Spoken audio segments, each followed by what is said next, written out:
Hola, ¿qué tal? Hoy vamos a hablar del refugio antiaéreo de 1938, situado en el subsuelo del Instituto Luis Vives de Valencia. Durante la Guerra Civil se construyeron muchos refugios antiaéreos en la ciudad de Valencia, con el fin de proteger a la población civil de los bombardeos, siendo construido por la Junta de Defensa Pasiva. El refugio antiaéreo Luis Vives era uno de ellos. Construido en el patio del instituto, estaba destinado principalmente a la protección tanto del alumnado como del profesorado del instituto, quienes, cuando sonaba la sirena de aviso de bombardeo, abandonaban las clases y bajaban al refugio para protegerse de las bombas. Aquí un acceso que no tiene salida da a una arqueta en el suelo donde corren las aguas subterráneas.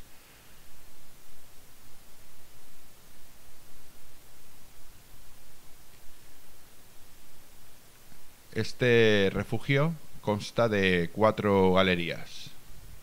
Aquí otra de las salidas, una puerta que da acceso a una salida del refugio antiaéreo.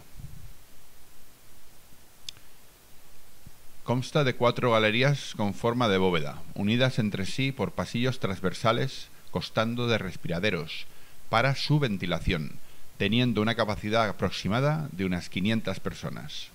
En 1970, en el instituto se realizaron unas reformas que dieron como resultado la retirada de los bancos laterales que en origen tenía el refugio, para que se sentaran las personas, así como de los respiraderos, utilizándose durante un tiempo el refugio como almacén.